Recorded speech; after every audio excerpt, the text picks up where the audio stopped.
नमस्कार दोस्तों, मेरा नाम डॉक्टर राजेश चौधरी। स्वागत है एक बार फिर से आपका फिजिक्स गुरु doctor RC sir online learning platform पर। दोस्तों, आज हम आपके लिए class 11th collision of particles, कणों की संगत, इसके बहुत ही महत्वपूर्ण इंपॉर्टेंट एमसीक्यू क्वेश्चंस का कलेक्शन आपके लिए लाए हैं। अगर आप किसी भी कंपटीशन एग्जाम की तैयारी कर रहे हैं जिसमें UPSC, RPSC, IIT, JEE mains, advance, NEET 11 12 और किसी भी स्टेट या फिर सेंट्रल गवर्नमेंट की एग्जाम की तैयारी कर रहे हैं तो आज का लेक्चर वीडियो आपके लिए बहुत ही इंपॉर्टेंट है। और हां दोस्तों, अगर आपने हमारा यूट्यूब चैनल सब्सक्राइब नहीं किया है तो इसे आज ही सब्सक्राइब करें और नोटिफिकेशन बेल दोस्तों जरूर प्रेस करें ताकि नेक्स्ट वीडियो जो हम अपलोड करेंगे वो आप लोगों को जो है वो माध्यम से मिल सके। तो दोस्तों स्टार्ट करते हैं आज का lecture video. Question number first दोस्तों आपके सामने देखिएगा। क्वेश्चन नंबर फर्स्ट में दे रखा है, एक गेंद जिसकी चाल 9 मीटर पर सेकेंड है अपने समान दूसरी स्थिर गेंद से टकराती है, यानी दोनों के मास सेम दे रखे हैं। टक्कर के पश्चात दोनों गेंदें प्रारंभिक गति की दिशा में 30 डिग्री का कोण बनाती हुई गति करती हैं। दोनों अलग अलग डायरेक्शन में है पर स्टार्टिंग की जो पोजीशन थी उसके साथ 30 डिग्री का एंगल बनाती है। टक्कर के पश्चात इन दोनों की स्पीड बताइए। हमें नहीं पता कि दोनों की स्पीड सेम है कि डिफरेंट है, हम चेक करेंगे इसमें। तो सबसे पहले एक डायग्राम बनाते हैं। देखिए, इस क्वेश्चन की बात करें, मान लो ये हमारे पास में पहला पिंड है जिसका मास हमने m मान लिया और स्पीड आपके पास में u1 जो है वो हो गई हमारे पास में 9 मीटर पर सेकेंड। अब एक समान द्रव्यमान की दूसरी स्थिर गेंद से टकराती है, दूसरी बॉल है जिसका मास सेम हो गया और रेस्ट कंडीशन में है, तो आप कहोगे u2 इज इक्वल्स टू 0 हो गया। अब आप लोगों को एक चीज देखिए, मैं आपको बताऊं, ये इस डायरेक्शन के अंदर में मूव कर रही है। आपको ये दे रखा है कि टकराने के पश्चात दोनों गेंदें जो है इस प्रकार से, ये पहली गेंद हो गई, इनिशियल पोजीशन के साथ में 30 डिग्री का एंगल बनाती है, ये हो गया 30 डिग्री का कोण। सेम तरीके से दूसरी गेंद यहां पर, ये भी 30 डिग्री का एंगल बनाएगी। इसको हमने कह दिया फर्स्ट बॉडी जिसकी वेलोसिटी v1, मास m है, मास m हो गया सेकंड बॉडी, वेलोसिटी v2। ये एंगल आपके पास में जो है ये भी 30 डिग्री। अब देखिए, सिंपल सा फंडा आपसे पूछा v1 v2 की वैल्यू बताइए। तो दोस्तों एक बात बताइए, आप लोगों को मैंने कॉलिजन में एक चीज बता रखी है, जब कुछ भी समझ में नहीं आए तो कंजर्वेशन ऑफ मोमेंटम लगाइए। अब ये ऑब्लिक कॉलिजन का एग्जांपल है, तिर्यक टक्कर जिसको हम कहते हैं। तो सबसे पहले हम इसके कंपोनेंट्स बनाएंगे, देन उसकी बात करेंगे। आप लोगों से कहा जाए कि इसकी जो वेलोसिटी है टकराने के पश्चात में, इसके कंपोनेंट बनाए। एक घटक बनेगा इस दिशा में जिसको आप कहोगे v1 cos 30 डिग्री, एक बनेगा इस दिशा में जिसको आप कहोगे v1 sin 30 डिग्री, एक घटक बनेगा इस दिशा में जिसको आप कहोगे v2 cos 30 डिग्री, और एक घटक बनेगा इस दिशा में जिसको आप लोग कहोगे इस डायरेक्शन में, ये होगा v2 sin 30 डिग्री। और इतना हमें पता है ये नीचे की तरफ है तो ये माइनस का कंपोनेंट होगा। तो सबसे पहले हम बात करते हैं एक्स अक्ष में, फिर बात करेंगे वाई अक्ष में। सबसे पहले एक्स अक्ष में, एक्स एक्सिस की बात करें तो टकराने से पूर्व और टकराने के पश्चात जो मोमेंटम था वो दोनों सेम रहेगा। एक्स एक्सिस में m u1 है, इसका तो वेलोसिटी 0 हो गया, तो ये बन जाएगा हमारे पास में 9 into m plus 0 equals to X axis में। इसकी बात करते हैं तो ये हो जाएगा हमारे पास में m v1 cos 30 degree plus करके, इसकी बात करते हैं सेम, तो ये बन जाएगा m v2 cos 30 डिग्री। तो दोस्तों एक चीज देखिए, m से m कॉमन आके कैंसिल आउट हो गया, हमारे पास बचा 9 is equals to v1 cos 30 degree plus v2 cos 30 degree. आपको पता है cos 30 की वैल्यू होती है sin 60 के बराबर, √3/2 कॉमन निकाल सकते हैं। तो लास्ट में हमारे पास बन जाएगा 9 is equals to √3/2 v1 plus v2। इससे आगे हम जा नहीं सकते, इसको फर्स्ट इक्वेशन कह दिया, ठीक है। हमें v1 v2 में रिलेशन चाहिए होगा। सेम तरीके से अब हम y अक्ष में कंजर्वेशन ऑफ मोमेंटम लगाएंगे, तो ये बनेगा हमारे पास में y अक्ष में। y अक्ष की अगर हम बात करें तो दोस्तों देखिए क्या बन जाएगा, ये टकराने से पूर्व और टकराने के पश्चात y अक्ष में मोमेंटम जो है सेम होगा।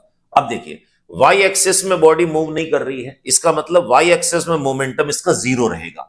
टकराने के पश्चात की बात करें, इसमें ऊपर की तरफ कंपोनेंट है तो ये पॉजिटिव, और इसमें कंपोनेंट नीचे की तरफ है तो नेगेटिव।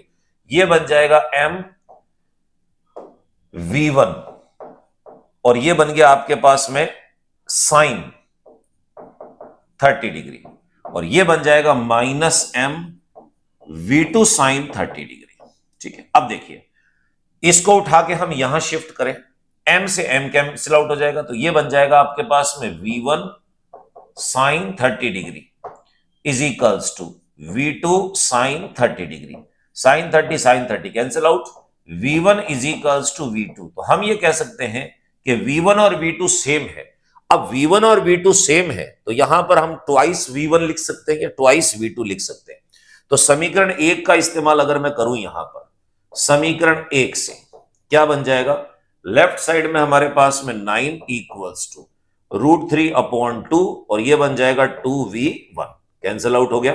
इसको नीचे ले जाओ, V1 इज इक्वल्स टू 9/√3।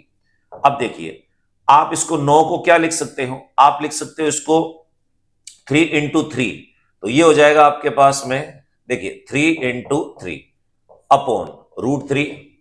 अब इस 3 को हम क्या लिख सकते हैं, ऐसे √3 × √3 अपॉन हो गया √3, ये कैंसिल आउट। तो V1 और V2 दोनों सेम है, इनकी वैल्यू होगी हमारे पास में 3√3 मीटर पर सेकेंड। अब देखिए टकराने के पश्चात दोनों की सेम स्पीड होगी 3√3। अब देखिए 3√3 में नहीं मांग रहा है, ये वैल्यू कैलकुलेट करवा रहा है, तो हम ये कह देंगे कि भाई V1 is equals to 3 × 1.73, calculate कर दें, 9 हो गया, 7 3 21, 2 5.19 मीटर पर सेकेंड। अब 5.19 जो है वो लगभग 5.2 के इक्वल होगा इसमें, तो आप कहोगे फर्स्ट क्वेश्चन का करेक्ट आंसर हमारे पास बी ऑप्शन। दोस्तों नेक्स्ट क्वेश्चन नंबर सेकंड में क्या दे रखा है कि दो गेंदें जिनमें एक 12 मीटर पर सेकंड के वेग से चलती है वह दूसरी स्थिर है, दो समान गेंदें हैं, मास सेम है, आपस में प्रत्यास्थ टक्कर करती है, टक्कर के पश्चात दोनों के वेग होंगे। आप लोगों को पता है कि प्रत्यास्थ टक्कर अगर इलास्टिक कोलिजन हो रहा है और साथ में दोनों के मास सेम है, तो ये कंडीशन हम कर चुके हैं कि इनकी वेलोसिटी इंटरचेंज होगी। देखिए आपको ऑलरेडी बता रखा है कि मान लिया ये दो समान द्रव्यमान के पिंड हैं, ये तो पहले का मास m हो गया और स्पीड जो हमारे पास में है वो 12 मीटर पर सेकेंड हो गई। दूसरी बॉडी का मास सेम है और U2 is equals to rest में है। अब ये कह रहा है कि टकराने के पश्चात इनकी स्पीड कितनी होगी।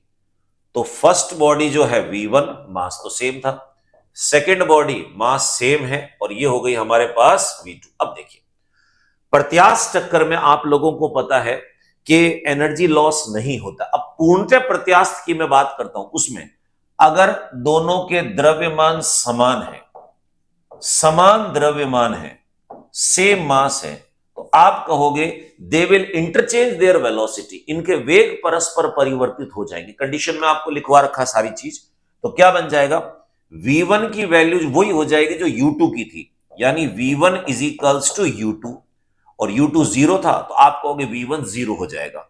V2 की वैल्यू वही हो जाएगी जो U1 की वैल्यू थी, वो हो जाएगी 12 मीटर पर सेकेंड। तो आपका आंसर आएगा 0,12। तो 0,12 देखिए आपके सामने दे रखा है, 12,0 नहीं होगा, वो तो सेम रह गया इसमें। तो सेकंड क्वेश्चन का करेक्ट आंसर हमारे पास में है D option. Next third question में दे रखा है कि एक ठोस गोला गति करता हुआ अपने से आधी त्रिज्या के स्थिर गोले से पूर्ण प्रत्यास्थ टक्कर करता है, यानी परफेक्टली इलास्टिक कोलिजन करता है, स्थिर हो जाता है, और दूसरे गोले के पदार्थ का घनत्व तो पहले गोले के पदार्थ के घनत्व का कितना गुना, रेशियो निकालना है।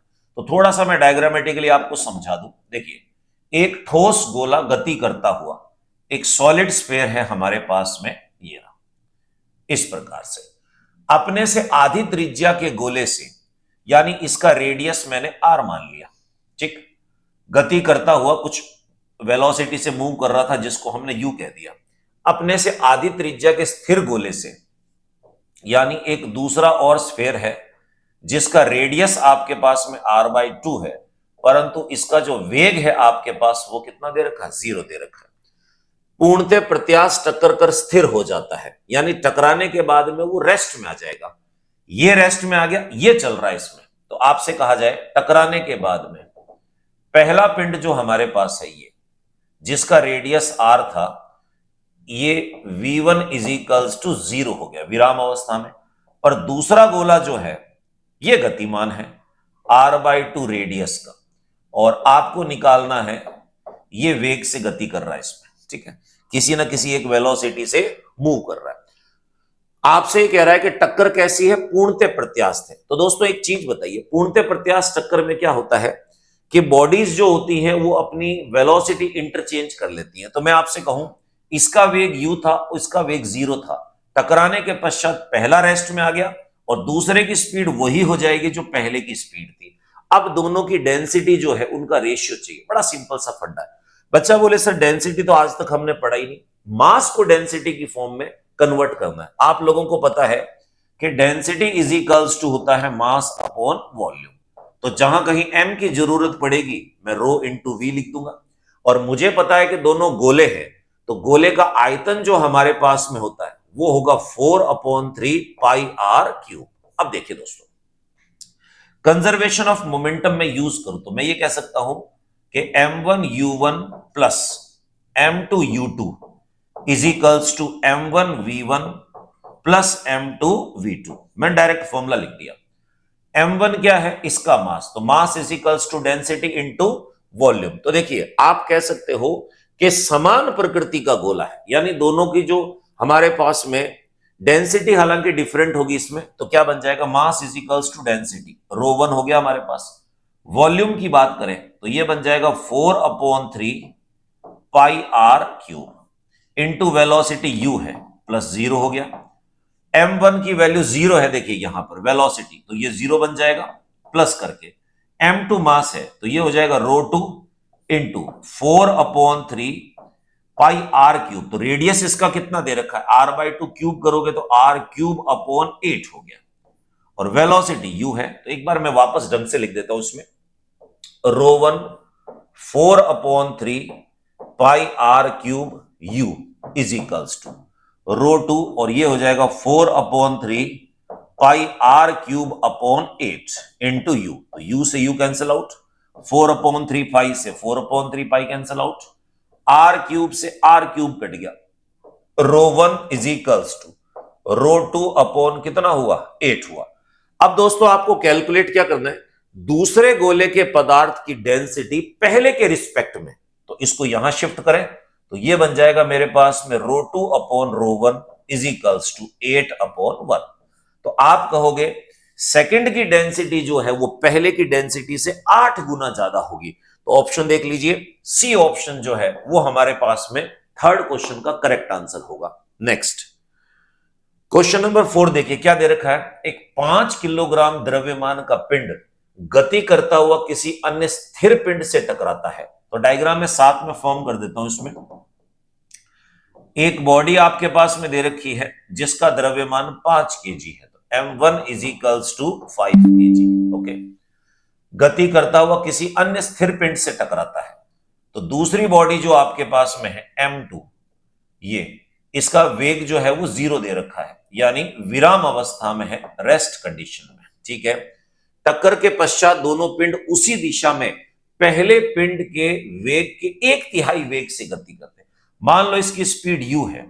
अब टकराने के बाद ये कह रहा है कि दोनों अलग अलग मूव करेंगे, पर दोनों की स्पीड जो है वो हमारे पास में सेम दे रखी है, u/3, और ये भी हो गई u/3। दोनों पिंड जो है अलग अलग है इसमें। तो हमने कहा दूसरे पिंड का द्रव्यमान चाहिए, तो इसका m1 5 kg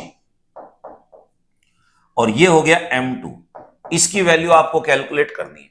तो सिंपल सा फंडा है, संवेग संरक्षण यूज करते हैं। तो क्या होगा हमारे पास में, टकराने से पूर्व का संवेग इक्वल्स टू टकराने के पश्चात का संवेग।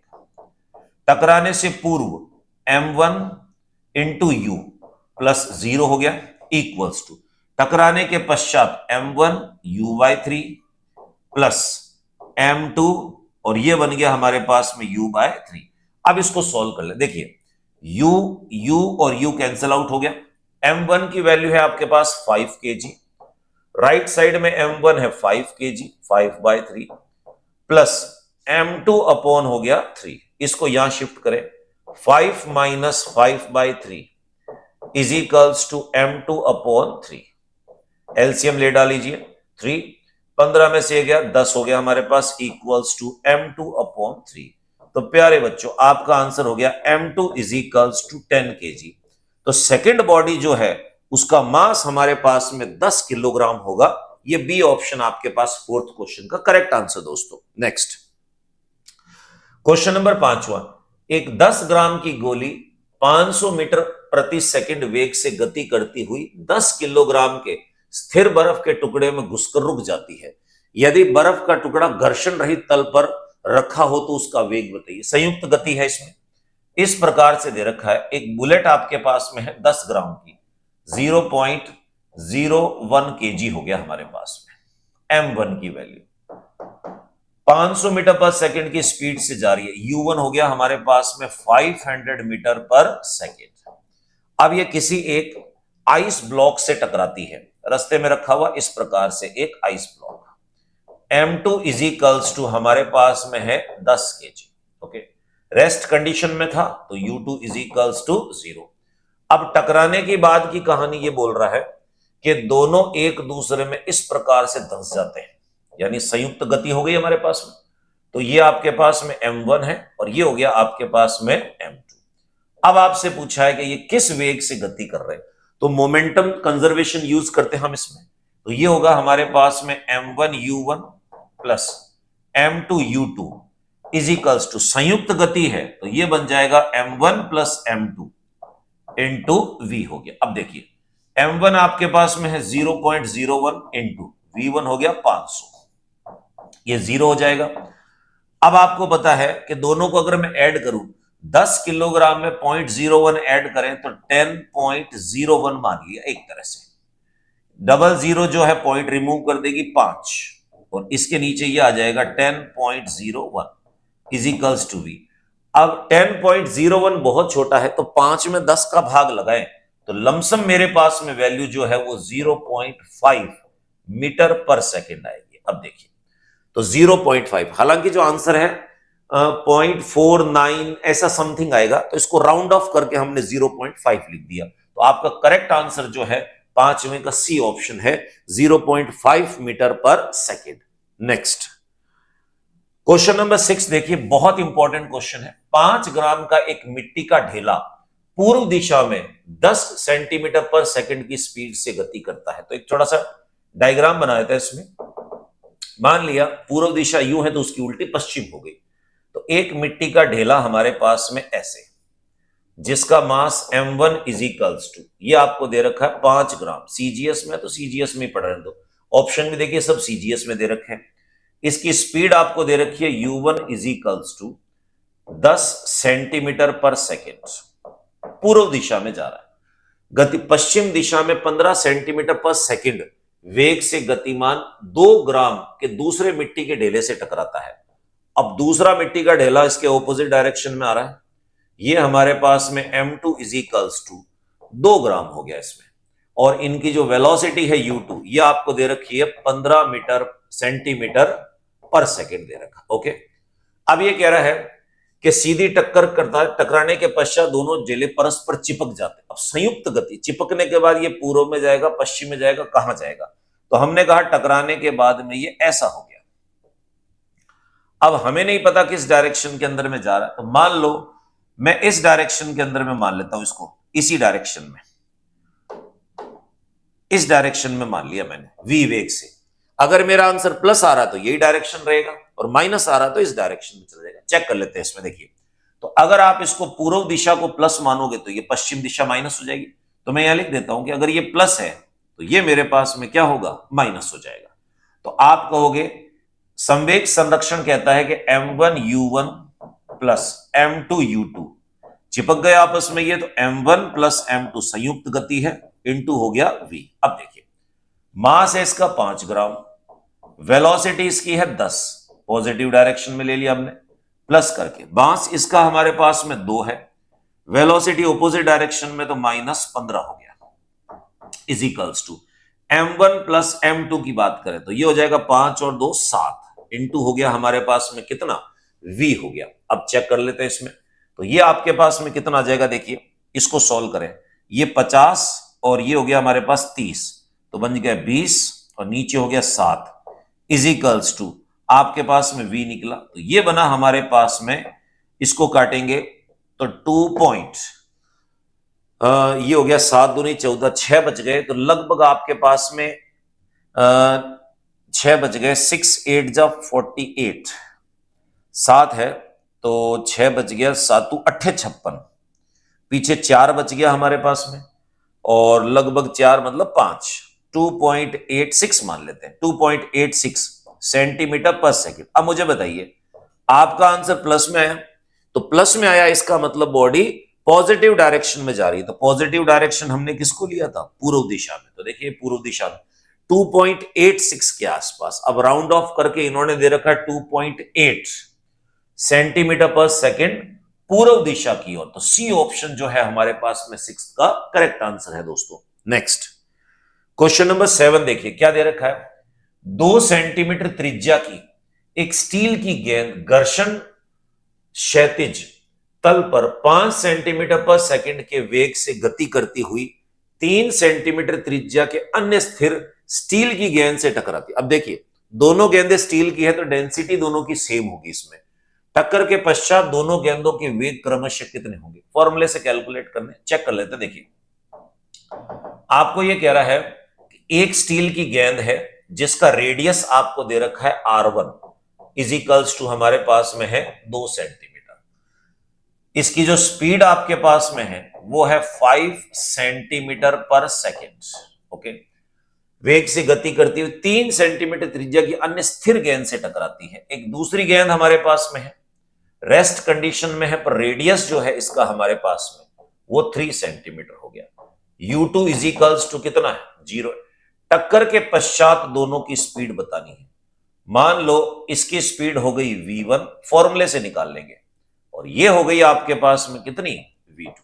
तो दोस्तों आप लोगों को पता है कि फॉर्मूला जो है हमारे पास किस टाइप से, v1 is equals to formula बनता है हमारे पास में m1 minus m2 upon m1 plus m2 u1 plus करके 2m2 u2 अपॉन आ गया हमारे पास में m1 प्लस m2, तो v1 इससे निकाल लेंगे।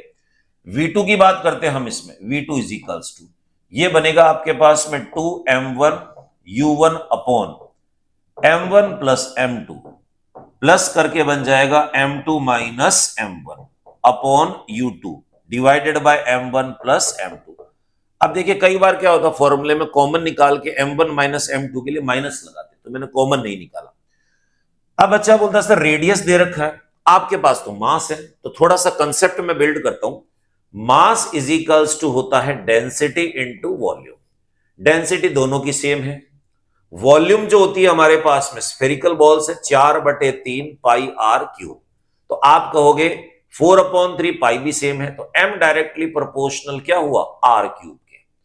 अब जब m1 की बात करेंगे तो r1 क्यूब कर देंगे, m2 की बात करेंगे तो r2 क्यूब कर देंगे। तो देखिए v1 is equals to m1 cube 8 हो गया, माइनस m2 क्यूब 27 हो गया, डिवाइडेड बाय m1, तो ये बन गया 8 प्लस करके बना 27 इंटू हो गया u1 यानी 5 बना, प्लस u2 आपके पास 0 है, तो ये पूरी चीज फिनिश हो जाएगी इसमें। तो क्या बचेगा, v1 इज इक्वल्स टू ऊपर आ गया हमारे पास में -19 अपॉन करके बना हमारे पास 35 इंटू 5, इसको काट लो इससे 7 बनेगा कितना इसमें, इसको अगर इससे कैंसिल आउट करें तो ये बन जाएगा -7 दूनी 14, 4 5 बच गए 0.7 सेंटीमीटर पर सेकेंड। तो पहले की स्पीड आ गई -2.7, तो -2.7 इसमें भी दे रखा और इसमें भी दे रखा।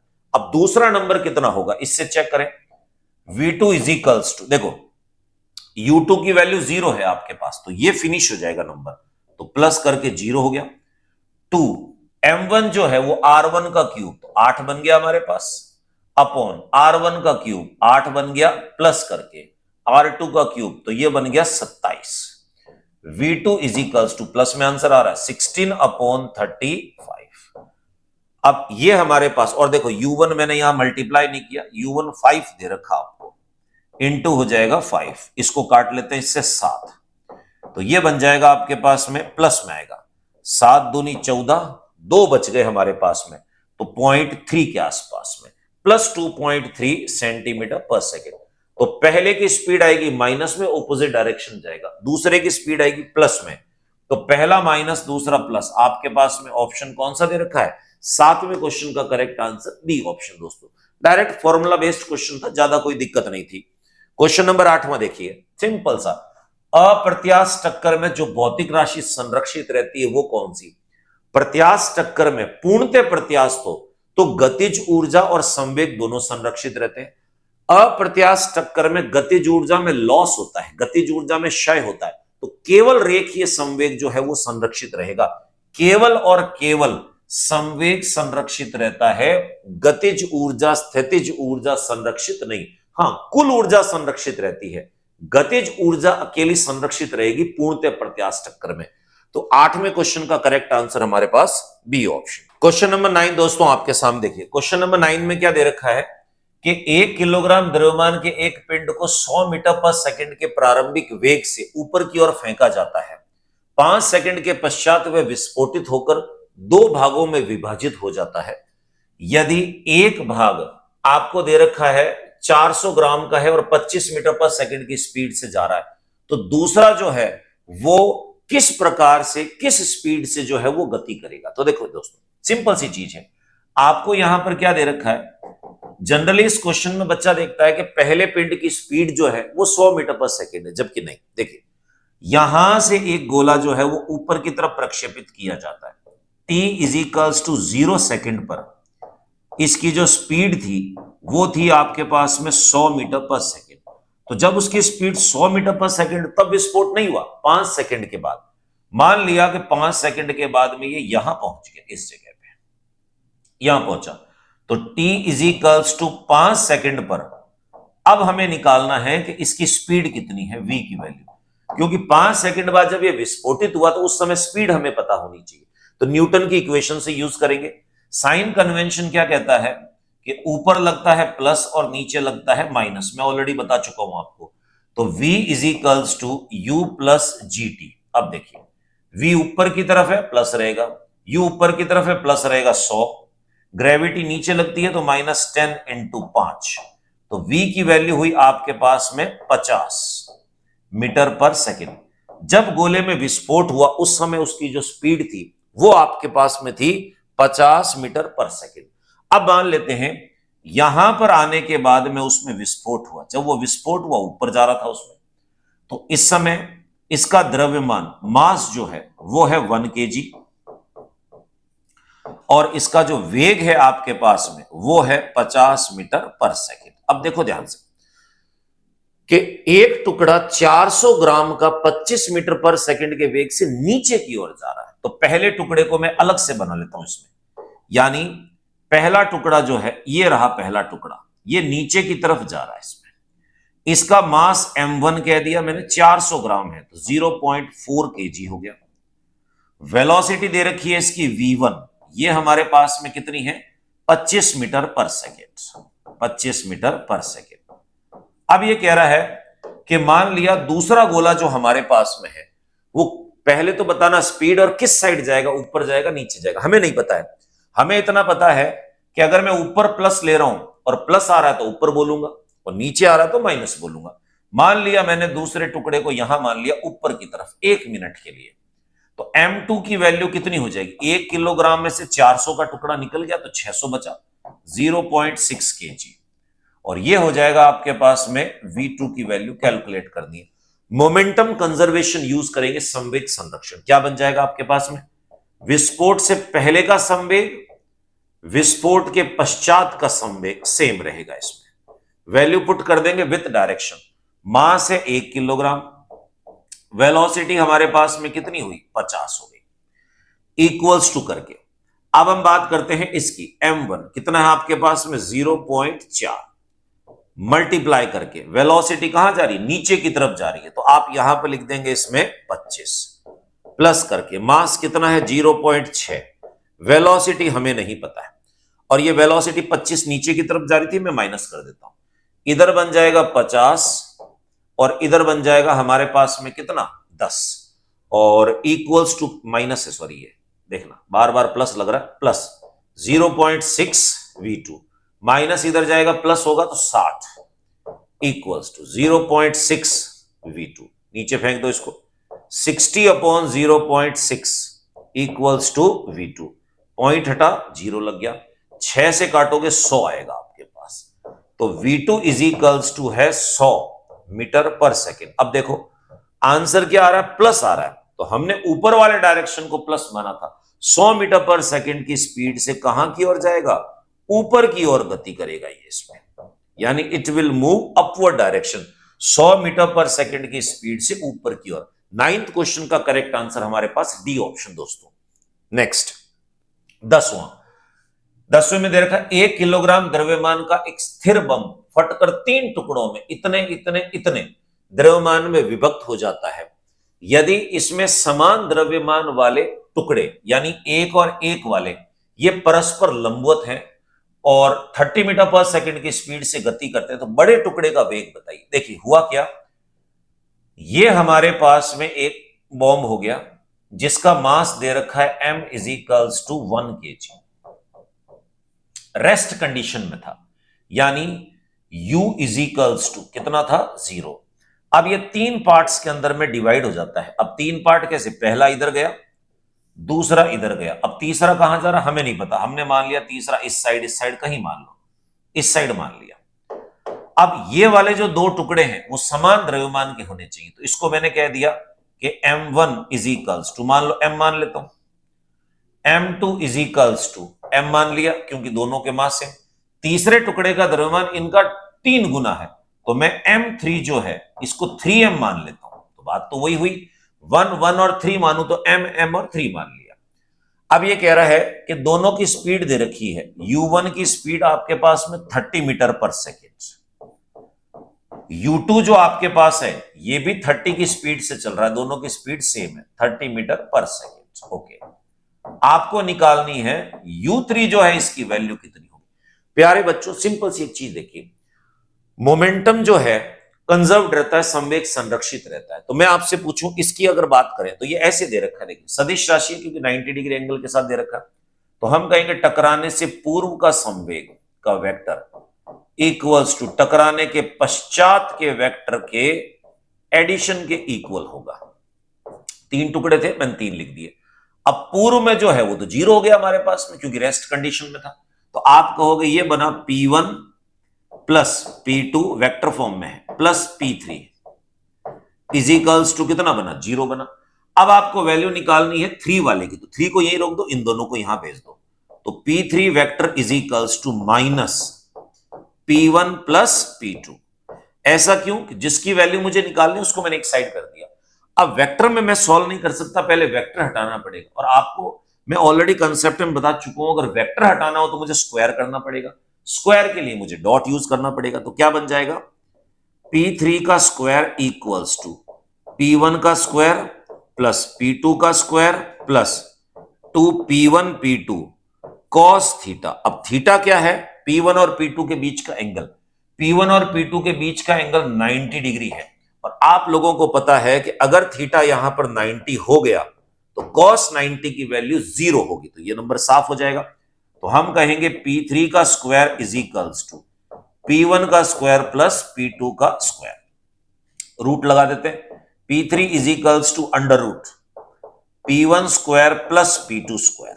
अब ध्यान से देखो, अब इसमें मोमेंटम को यूज कर लेते हैं, तो P3 हमारे पास में क्या हो जाएगा m3 v3 is equals to root में P1 हो जाएगा हमारे पास में m1 v1 का स्क्वायर प्लस ये बन जाएगा हमारे पास में m2 v2 का स्क्वायर। अब देखिए दोस्तों m3 आपके पास कितना है 3m है, v3 की वैल्यू नहीं पता हमें निकालनी, रूट में m1 की वैल्यू m है और v1 की वैल्यू ये है, तो ये हो जाएगा हमारे पास में 900 m स्क्वायर प्लस m2 की वैल्यू भी सेम है, तो ये भी हो जाएगा 900 m स्क्वायर। अब देखो m स्क्वायर कॉमन आएगा, मैं पूरा ही कॉमन निकाल लेता हूं, ये बन गया 3m v3। अब इसको सॉल्व करें तो ये ऐसे बन जाएगा आपके पास में लगभग देखिए 30√2 m बन गया इसमें। क्लियर, m से m कट गया आपके पास। अब यहां से ये कटेगा तो 10 बन जाएगा। v3 की वैल्यू आ गई, v3 इज इक्वल्स टू हो जाएगा 10√2 मीटर पर सेकेंड। तीसरा टुकड़ा जो है उसकी स्पीड हो गई 10 मीटर 10√2 मीटर पर सेकेंड। देखिए 10वें क्वेश्चन का ए ऑप्शन हमारे पास में करेक्ट आंसर दोस्तों। नेक्स्ट क्वेश्चन नंबर 11वां क्या कह रहा है, निम्न में से सही कथन का चुनाव कीजिए। संवेग सभी प्रकार की टक्करों में संरक्षित रहता है और गतिज ऊर्जा केवल अप्रत्यास्थ टक्कर में संरक्षित रहती है। यहां तक तो सही है, गतिज ऊर्जा अप्रत्यास्थ टक्कर में संरक्षित रहती है, गलत है। अप्रत्यास्थ टक्कर में संवेग तथा गतिज ऊर्जा दोनों ही संरक्षित नहीं रहते, संवेग तो हमेशा संरक्षित रहता है, गलत हो गया। संवेग सभी प्रकार की टक्करों में संरक्षित रहता है किंतु गतिज ऊर्जा नहीं, बिल्कुल सही है। संवेग तीनों प्रकार की टक्कर में कंजर्व्ड रहेगा पर गतिज ऊर्जा केवल प्रत्यास्थ वो पूर्ण प्रत्यास्थ टक्कर में संरक्षित रहेगी। संवेग और गतिज ऊर्जा दोनों ही सभी प्रकार की टक्करों में संरक्षित रहते हैं, गतिज ऊर्जा संरक्षित नहीं रहती है, तो गलत। 11वें क्वेश्चन का करेक्ट आंसर आपके पास सी ऑप्शन दोस्तों। नेक्स्ट, एक 20 किलोग्राम द्रव्यमान का एक टुकड़ा जो 10 मीटर पर सेकंड की चाल से चल रहा है एक 5 किलोग्राम के स्थिर द्रव्यमान के टुकड़े से टकराता है। टकराने के पश्चात दोनों पिंड चिपक जाते हैं। अब संयुक्त गति की गतिज ऊर्जा बताइए। देखिए आपको क्या करना है, काइनेटिक एनर्जी। मैं थोड़ा सा डायग्रामेटिकली आपको समझा दूं। आपको क्या कह रखा है कि पहला पिंड जो है m1 ये आपके पास में है 20 kg, u1 जो आपको दे रखा है वो 10 मीटर पर सेकेंड। एक दूसरा पिंड जो है इसका मास आपको दे रखा है m2 is equals to 5 kg, पर साथ में कह रहा है कि स्थिर अवस्था में है तो u2 इज इक्वल्स टू 0 हो गया। टकराने के पश्चात ये दोनों एक दूसरे से संयुक्त गति करते हैं, ऐसे चिपक जाते हैं इसमें। तो आप कहोगे ये m1 प्लस m2 यूज होगा, जहां कहीं भी यूज होगा, और एक कॉमन वेलोसिटी से चल रहे, हमें नहीं पता। हमें तो ये पूछा है कि टकराने के पश्चात की काइनेटिक एनर्जी, तो गतिज ऊर्जा निकालने के लिए पहले आपको वेग निकालना पड़ेगा। वेग निकालने के लिए संवेग संरक्षण यूज करना पड़ेगा। संवेग संरक्षण कहता है m1 u1 plus m2 u2 is equals to, संयुक्त है तो m1 plus m2 into v। अब देखिए m1 कितना है 20, u1 कितना है 10, m2 कितना है 5, u2 है 0, और ये दोनों जुड़ जाएंगे तो 25, और ये बन गया v। तो इसका तो मतलब ही नहीं हुआ। ये हो जाएगा 200 divided by 25 is equals to बन गया v। ये कटा आपके पास में 8 मीटर पर सेकेंड। आंसर नहीं आया अभी। संयुक्त गति कर रहा है, इसकी स्पीड हो गई 8 मीटर पर सेकेंड, ये निकल गया। अब टकराने के पश्चात आपको निकालना है गतिज ऊर्जा। तो देखिए काइनेटिक एनर्जी का फॉर्मूला होगा हमारे पास हाफ द्रव्यमान m1 प्लस m2, और ये हो जाएगा v स्क्वायर। तो हाफ 20 और 5 25, v हो गया 64। इसको काटते हैं इससे 32। अब 32 को 25 से गुणा करें तो लगभग देखिए 750 800 के आसपास आ रहा है। 800 जूल हमारे पास आंसर होगा। देखिए तो 12वें क्वेश्चन का करेक्ट आंसर देखो बी ऑप्शन हो गया, 800 जूल हमारे पास संयुक्त गति जो है उसकी काइनेटिक एनर्जी होगी। नेक्स्ट क्वेश्चन नंबर 13, 20 मीटर पर सेकंड के वेग से गतिशील एक भारी वस्तु तथा एक अन्य छोटी वस्तु के मध्य प्रत्यास्थ टक्कर होती है। छोटी वस्तु किस वेग से गति करेगी? आपको यहां क्या कह रहा है कि 20 मीटर पर सेकंड की वेग से गतिशील एक भारी वस्तु एक अन्य छोटी वस्तु के मध्य प्रत्यास्थ टक्कर करती है।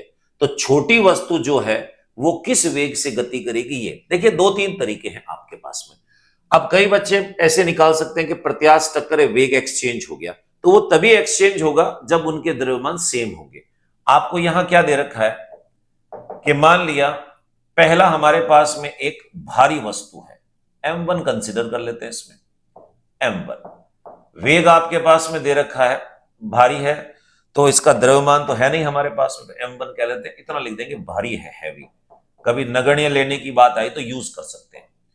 u1 आपके पास में हो गया 20 मीटर पर सेकेंड। ओके, एक छोटी सी अल्प द्रव्यमान की नगण्य अन्य छोटी वस्तु के मध्य प्रत्यास्थ टक्कर होती है। अब देखिए, आपको यह नहीं दे रखा है moving with the velocity of, छोटी बॉडी जो है उसकी स्पीड कितनी है वो हमें नहीं दे रखी इसमें, तो हमें कहा कि m2, ठीक है। टकराने के पश्चात आपसे पूछ रहा है कि छोटी वस्तु जो है उसका वेग कितना होगा। मान लो ये हमारे पास में है m1 और ये आपके पास में जा रहा है m2 वाला, तो यानी आपको क्या निकालना है, v2 की वैल्यू निकालें। दोस्तों एक चीज देखिए, फॉर्मूले की बात करते हैं तो फॉर्मूला अगर मेरे पास v2 निकालना है तो मैं इसको यूज कर सकता हूं 2m1u1 अपॉन करके m1 प्लस m2, और यहां हो जाएगा प्लस करके m2 minus m1 u2 upon करके m1 प्लस m2। अब देखिए यहां क्वेश्चन के अंदर में क्या है कि ये जो m2 है इसको स्थिर अवस्था में देना चाहिए। मान लिया हमने ये रेस्ट कंडीशन में है, तो आप कह सकते हो कि u2 की वैल्यू कितनी होगी, 0। अब अगर इस u2 की वैल्यू में 0 रखता हूं यहां पर 0, तो ये सेकंड टर्म कैंसिल आउट हो जाएगी। साथ में आपसे कह रहा है कि m2 जो हमारे पास में है, ये जो m2 है ये इतना छोटा है इसके मुकाबले कि ये नगण्य है एक तरह से, तो मैं इसको ऐसे भी कह सकता हूं, देखो v2 is equals to 2m1 और u1 की वैल्यू आपको दे रखी है 20 डिवाइडेड बाय, ये मल्टीप्लाई ध्यान रखना, m1 प्लस m2, तो m2 इतना छोटा है कि m1 के मुकाबले नगण्य है, तो मैं इसको सिर्फ m1 कंसीडर कर सकता हूं। तो m1 से m1 कट गया तो आपके पास में आएगा 40 मीटर पर सेकेंड। तो आप ये कह सकते हो कि टकराने के पश्चात जो छोटी गेंद है वो 40 मीटर पर सेकेंड की स्पीड से गति कर रही है। तो 13वें क्वेश्चन का करेक्ट आंसर हमारे पास में हुआ बी ऑप्शन। दोस्तों नेक्स्ट क्वेश्चन नंबर 14, 10 मीटर पर सेकंड के वेग से गतिशील करती हुई यानी गतिमान करती हुई 5 किलोग्राम की एक वस्तु विराम अवस्था में रखी 20 किलोग्राम की दूसरी वस्तु से टकराकर रुक जाती है। टक्कर के कारण सेकंड जो बॉडी है उसकी स्पीड निकालनी। तो डायग्रामेटिकली समझते हैं पहले हम इसको, कैसे क्या कह रहा है कि पहला पिंड हो गया हमारे पास में m1, मास आपके पास में है 5 kg। देखिए डायग्राम बहुत हेल्प करता है क्वेश्चन को समझने में। 10 मीटर पर सेकंड की स्पीड हो गई, ठीक है, किसी दूसरी वस्तु से टकराती है, पर इत्तफाकन ये जो दूसरी वस्तु है, हालांकि मास दे रखा है इसका 20 kg, पर आपको ये कह रहा है कि u2 इज इक्वल्स टू 0 है, विराम अवस्था में है, विराम अवस्था में रखी हुई। अब टकराने के पश्चात में क्या कह रहा है कि टकरा अन्य वस्तु से टकरा कर रुक जाती है, तो पहली वाली जो बॉडी है अब वो रेस्ट में आ गई, यानी v1 की वैल्यू 0 हुई, एरो बना दिया मैंने, 0 है ये। अब सेकंड जो है इसकी स्पीड आपको निकालनी है, m2 वाले की स्पीड v2 निकालनी। संवेग संरक्षण को हम यूज कर सकते हैं। संवेग संरक्षण ये कहता है टकराने से पूर्व का संवेग और टकराने के पश्चात का संवेग सेम होगा, तो मैं ये कह सकता हूं m1u1 plus m2u2 is equals to m1v1 plus m2v2। अब देखिए दोस्तों, m1 आपके पास 5 है, u1 आपके पास में 10 है, m2 आपके पास 20 है, पर इसकी वेलोसिटी 0 है। m1 की वैल्यू आपके पास 5 है और इसकी वेलोसिटी 0 है। m2 आपके पास में 20 है और वेलोसिटी हमें कैलकुलेट करनी, ये 0 हो गया, ये 0 हो गया, ये बना 50 इक्वल्स टू 20 v2। अब इसको शिफ्ट कर दीजिए, v2 इज इक्वल्स टू 50 में भाग लगेगा 20 का। मेरे प्यारे बच्चों आंसर आया आपके पास 2.5 मीटर पर सेकेंड, यानी 2.5 मीटर पर सेकेंड की स्पीड से सेकेंड जो पिंड है वो गति करेगा। तो 14 क्वेश्चन का हमारा जो करेक्ट आंसर है वो ए ऑप्शन है दोस्तों।